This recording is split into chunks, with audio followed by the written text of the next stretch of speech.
Mis queridísimas amistades de Una Pausa en la Jornada. Hoy estoy emocionado porque es que el tema que vengo a tratar es un tema que me da vueltas en la cabeza por años. Desde alguna vez en un aeropuerto, aburrido, entré a una librería y vi un libro que se llamaba Inteligencia Emocional del profesor Kahneman, que era el director de la divulgación científica del New York Times.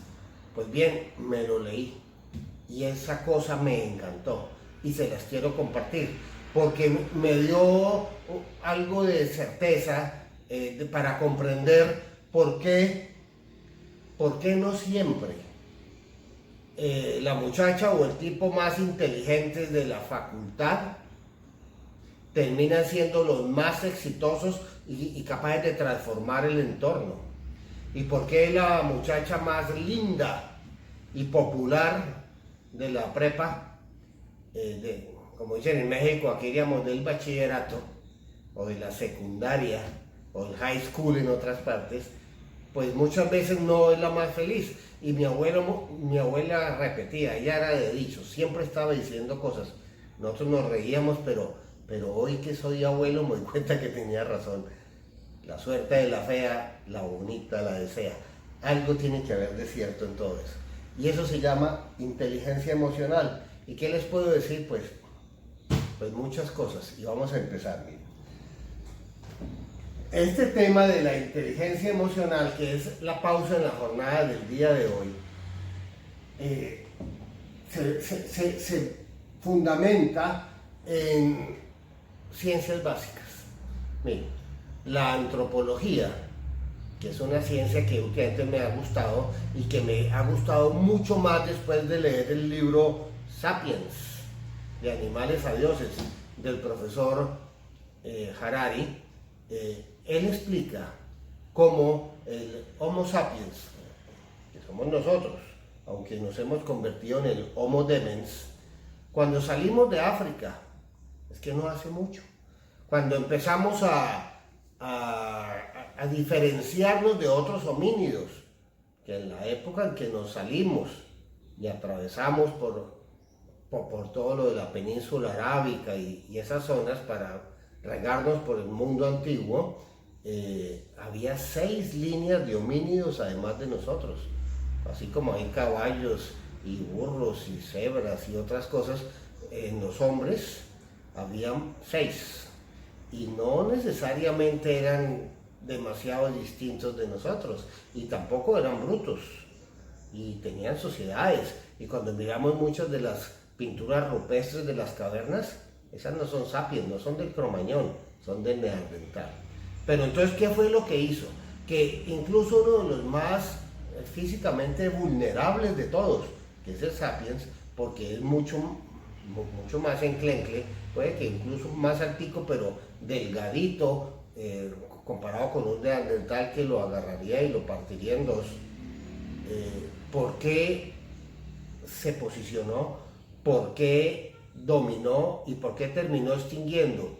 Seguramente a los otros homínidos y a casi todos los mamíferos grandes de los lugares donde va llegando, a menos que los domestique para comérselos. ¿Sí? Así hemos sido, es que hemos sido una especie bien depredadora. Pero ¿dónde está la ventaja? La ventaja radica, ya vimos que no es en las condiciones físicas ni en el tamaño del cerebro. El cerebro neandertal era más pesado que el nuestro. No, es en la capacidad de desarrollar lenguajes simbólicos para poder manifestar lo abstracto.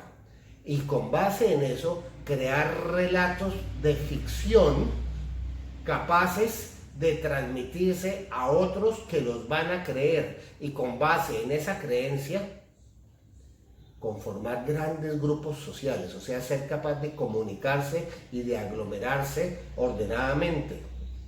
Y eso fue lo que le dio el poder inmenso para acabar con la competencia y para dominar totalmente el mercado, a un grado tal que está a punto de extinguirlo.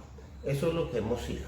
Pues bien, dentro de estas ficciones está el concepto del Estado, de la religión, de la fábula, de la tradición, y una ficción muy importante quizás la ficción más popular y la que ha tenido más éxito en toda la prehistoria, en la historia.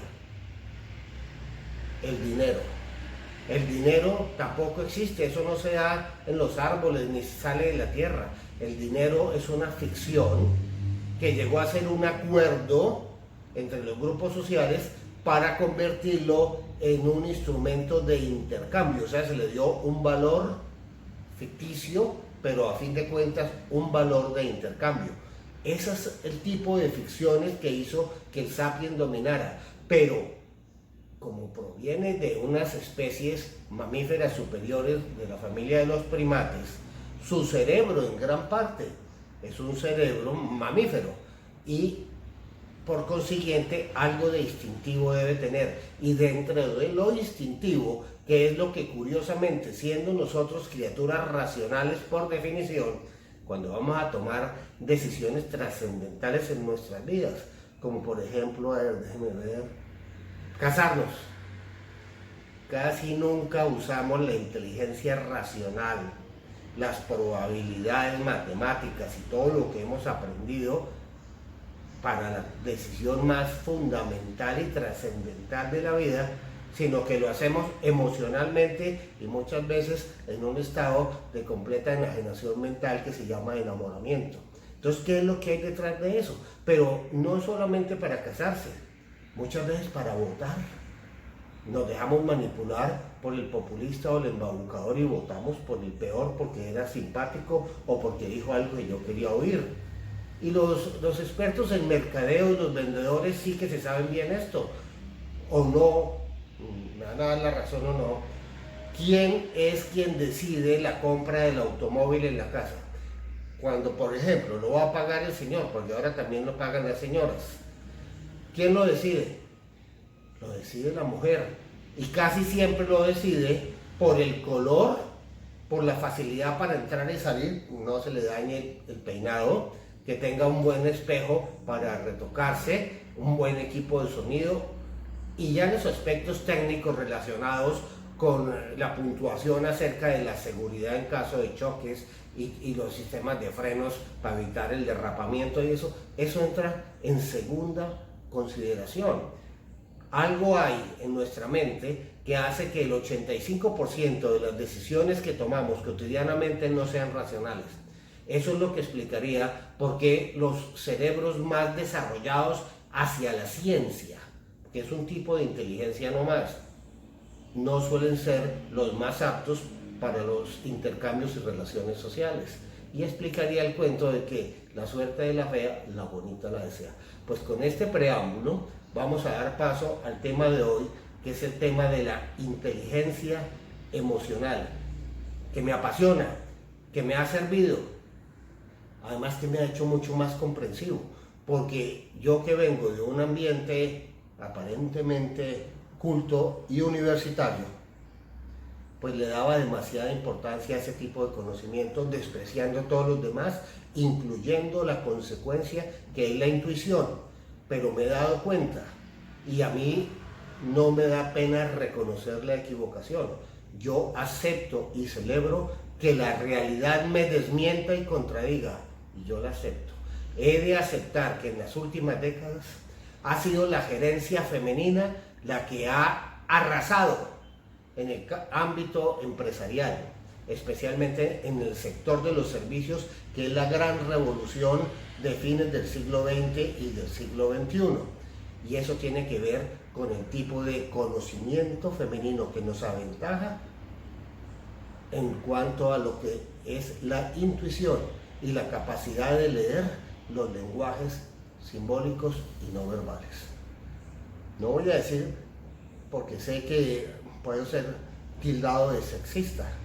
Pues yo no sé qué es eso, ni tampoco estoy empapado de la jerga de la ideología de género. No sé bien qué es el feminismo, porque es que yo fui criado por dos mujeres, mi abuela blanca y mi mamá, padre ausente. Entonces, ¿cómo voy yo a pensar que es imposible que haya libertad y orden cuando falta el papá? Pues en mi casa había libertad, orden, pulcritud, buenos modales, no se permitían las groserías, nadie se paraba de la mesa cuando se estaba comiendo, se respetaba la palabra de los mayores, se respetaba el sueño de los demás, no nos era permitido prender un equipo de sonido si alguien estaba dormido, usábamos el baño corto tiempo para dejar agua caliente, o sea, aprendimos a compartir. Yo se llamaba abuela, así de simple que mi mamá estaba trabajando. Abuela, entonces no soy sexista. Por eso me pareció clarividente este artículo de la inteligencia emocional, porque este artículo de la inteligencia emocional me permitió valorar aún más el cerebro humano, que tiene también, y los chinos lo sabían muy bien, con el yin y el yang, su lado femenino. Y esto de lo que vamos a hablar es el desarrollo y el potencial inmenso del cerebro antiguo, en la parte femenina, intuitiva, no verbal, no científica, no racional, pero que nos da la explicación del 85% de las conductas humanas en la realidad. Procedamos entonces, ahora sí, con el tema tal y como lo hemos informado.